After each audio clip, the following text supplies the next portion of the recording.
ল্যাপটপের বেশ কিছু চার্জার অনেকদিন ধরে আমার কাছে পড়ে আছে। এসব চার্জার বেশিরভাগই 19 ভোল্টের হয়, কিন্তু সাধারণত আমাদের দরকার হয় 5, 9 কিংবা 12 ভোল্ট। আজকের ভিডিওতে চার্জারটি কাজে লাগাবো। আপনার কাছেও এরকম চার্জার পড়ে থাকলে কাজে লাগাতে পারবেন, এজন্য অবশ্যই দেখুন ফুল ভিডিওটি। ধরুন এই সার্কিটটি চালাতে ফিক্সড 9 ভোল্ট প্রয়োজন। 9 ভোল্ট আমরা নানাভাবে দিতে পারি। ডিসি অ্যাডাপ্টার কিংবা ট্রান্সফরমার দিয়ে দেওয়া যায়। বিভিন্ন সার্কিট কিংবা ডিভাইসে ভিন্ন ভোল্টেজ দরকার হয়, কিংবা অনেক সময় সার্কিটের মধ্যে ভোল্টেজ রেগুলেট করতে হয়। এমন ক্ষেত্রে আমরা এই সকল রেগুলেটর আইসি ব্যবহার করি। যেমন দেখুন, এটা হলো L7805 আইসি। এটা ফিক্সড ভোল্টেজ রেগুলেটর আইসি। 7 থেকে 35 ভোল্ট পর্যন্ত ইনপুট দেওয়া যায় এবং আউটপুট পাওয়া যায় 5 ভোল্টের আশেপাশে। আউটপুট কারেন্ট 1 অ্যাম্পিয়ার বা 5 ওয়াট। এরপর এটা হলো L7806 আইসি। এটায় 8 থেকে 35 ভোল্ট ইনপুট দেওয়া যায়। আউটপুট ভোল্টেজ 6 ভোল্টের আশেপাশে। ম্যাক্সিমাম কারেন্ট 1 অ্যাম্পিয়ার বা 6 ওয়াট। পরে এটা হলো L7809 আইসি। এটা 11 থেকে 35 ভোল্ট ইনপুট দেওয়া যায়। আউটপুট ভোল্টেজ 9 ভোল্টের আশেপাশে। ম্যাক্সিমাম কারেন্ট 1.5 অ্যাম্পিয়ার বা 13.5 ওয়াট। সবশেষে এটা হলো 7812 আইসি। এটা 15 থেকে 35 ভোল্ট ইনপুট দেওয়া যায়। আউটপুট ভোল্টেজ 12 ভোল্টের আশেপাশে। ম্যাক্সিমাম কারেন্ট 1.5 অ্যাম্পিয়ার অর্থাৎ প্রায় 18 ওয়াট। প্রত্যেকটি আইসির এটা হলো ইনপুট লেগ। মাঝখানে এটা গ্রাউন্ড বা কমন এবং এটা হলো আউটপুট। এক্সট্রা কম্পোনেন্ট ছাড়াও এগুলো কাজ করে, যেমন এটাই পজিটিভ এবং এটাই নেগেটিভ ইনপুট দেওয়া যায়। এরপর এই দুটি থেকে আউটপুট নেওয়া যায়। আউটপুটে এটা পজিটিভ এবং এটা নেগেটিভ। তবে শুধুমাত্র আইসি ব্যবহার করা মোটেও ঠিক নয়, কারণ এতে করে নয়েজি ভোল্টেজ ডেলিভারি হয়, যেটা অনেক ডিভাইসের জন্য সেফ নয়। যে কোনো রেগুলেটর আইসির সাথে অল্প কিছু কম্পোনেন্ট ব্যবহার করে তৈরি করা যায় সেফ এবং ভালো পাওয়ার সাপ্লাই। এজন্য এই ডায়াগ্রামটি দেখুন। এটা হলো fixed voltage circuit diagram.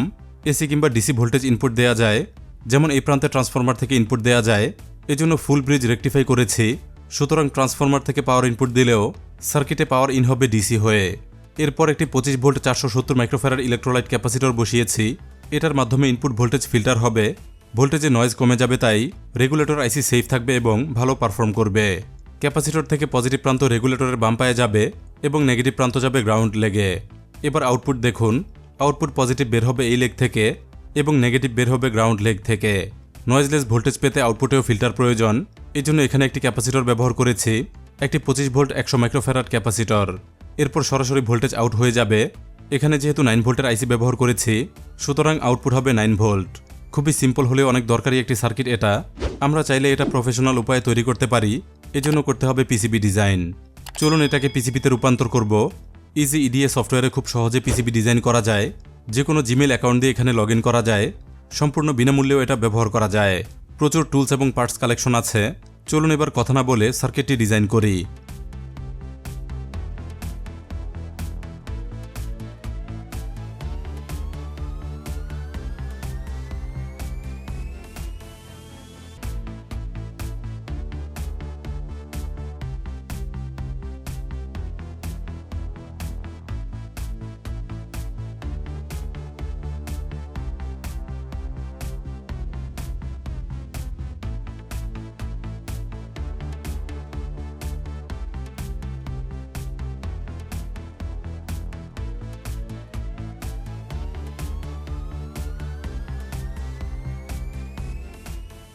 Complete ডিজাইনটি দেখতে হলো এরকম।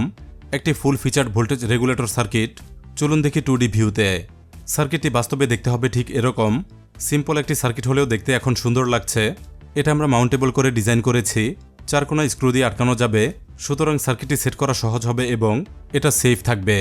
চলুন এবার রিয়েল লুক দেখি। কমপ্লিট সার্কিট দেখা যাবে 3D ভিউতে। সার্কিটটির একেবারে বাস্তব লুক দেখা যাচ্ছে। সমস্ত কম্পোনেন্ট সেট আপ করা হয়ে গেলে দেখতে ঠিক এমনই হবে। দরকারি কিছু ফিচার এটা অ্যাড করেছি, যেমন এখানে কিছু রেল দেখতে পাচ্ছেন।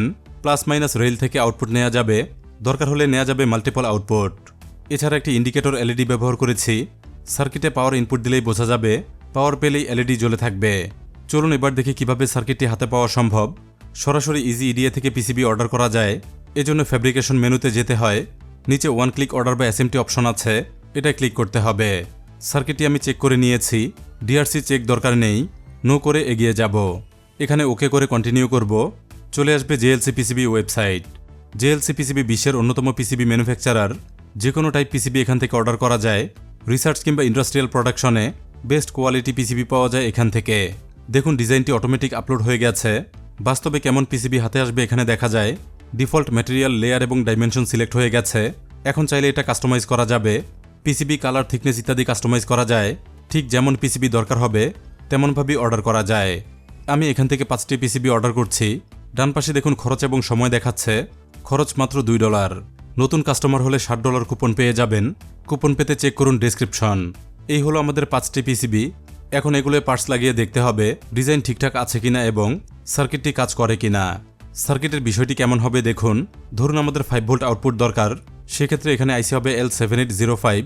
কিন্তু যদি 9 ভোল্ট দরকার হয় তাহলে L7809 আইসি বসাতে হবে, অথবা 12 ভোল্ট দরকার হলে বসবে L7812 আইসি। শুধুমাত্র আইসি বাদে সবকিছুই ঠিক থাকবে। দরকার মতো আইসি ব্যবহার করে একই সার্কিট থেকে নেওয়া যাবে বিভিন্ন ভোল্টেজ। খুবই কাজের একটি সার্কিট এটা। চলুন এবার অ্যাসেম্বল করে ফেলি। প্রথমে রেকটিফায়ার ডায়োডগুলো বসিয়ে নেব। এরপর 470 মাইক্রোফ্যারাড ক্যাপাসিটর, একটি 100 মাইক্রোফ্যারাড ক্যাপাসিটর, একটি 4.7K রেজিস্টর, একটি রেড এলইডি। প্রয়োজন হলে রেল বসিয়ে নিতে হবে, আমাদের এই মুহূর্তে দরকার নেই। দুই পাশে টার্মিনাল ব্লক কানেক্টর লাগিয়ে নেব। সব শেষে রেগুলেটর আইসি বসাতে হবে। আমার দরকার 9 ভোল্ট, এই জন্য L7809 আইসি ব্যবহার করব। ভোল্টেজ রেগুলেটর আইসি টানা চলতে থাকলে প্রচুর গরম হয়, এজন্য অবশ্যই হিটসিঙ্ক ব্যবহার করতে হয়। আমি ছোট্ট একটি লাগিয়ে নিচ্ছি, আপনারা যথাসম্ভব বড় লাগাবেন। এরপর আইসিটি বসিয়ে ফেলব এবং সোল্ডারিং করে ফেলব। অ্যাসেম্বলি হয়ে গেলে দেখতে হলো এরকম, ঠিক যেমনটা আমরা 3D ভিউতে দেখেছিলাম। প্রথমে একটি ট্রান্সফরমার থেকে পাওয়ার ইনপুট দেব।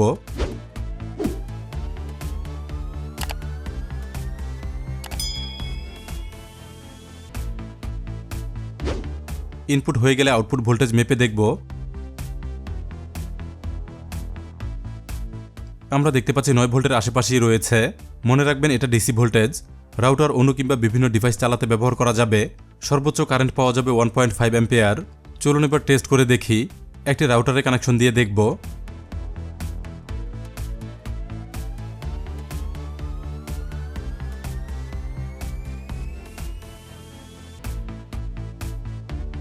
দেখুন রাউটার অন হয়ে গেছে। 9 ভোল্ট 1.5 অ্যাম্পিয়ারে চলে এমন যে কোনো ডিভাইস সার্কিটটি দিয়ে ভালোভাবেই চলবে। চলুন এবার লোড টেস্ট করি, দেখব মোটরটি চলে কিনা।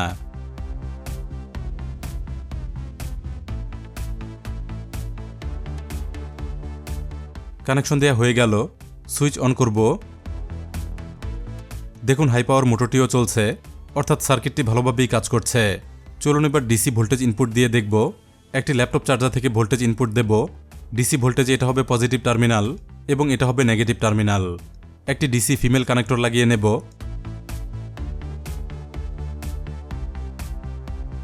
এখন পাওয়ার কানেকশন দেব। দেখুন সার্কিটটি কাজ করছে। চলুন ইনপুট ভোল্টেজ চেক করে দেখে নেই। একটি 19 ভোল্টের ল্যাপটপ অ্যাডাপ্টার ব্যবহার করেছি। ল্যাপটপটি নষ্ট হয়ে গেছে কিন্তু অ্যাডাপ্টারটি ভালো আছে। আমরা দেখতে পাচ্ছি ইনপুট ভোল্টেজ 19 ভোল্ট। 19 ভোল্ট আমাদের তেমন দরকার হয় না। চলুন দেখি অন্য প্রান্ত। এখানে দেখুন 9 ভোল্ট দেখাচ্ছে। এভাবেই 19 ভোল্টের চার্জার দিয়ে 9 ভোল্টের ডিভাইস চলবে। ল্যাপটপের পুরনো চার্জার কাজে লেগে যাবে। ভোল্টেজ রেগুলেটর আইসি দিয়ে এভাবেই পাওয়ার সাপ্লাই তৈরি করা যায়, যেটা ব্যবহার করা যায় বিভিন্ন কাজে। আশা করছি ভিডিওটি অনেকের জন্য খুবই কাজের হবে। ভিডিওটি ভালো লাগলে অবশ্যই লাইক দিয়ে যাবেন। যাওয়ার আগে গ্যাজেট ইনসাইডার বাংলা চ্যানেলটি সাবস্ক্রাইব করুন। অবশ্যই অন রাখুন বেল আইকন। ধন্যবাদ সবাইকে ভিডিওটি দেখার জন্য।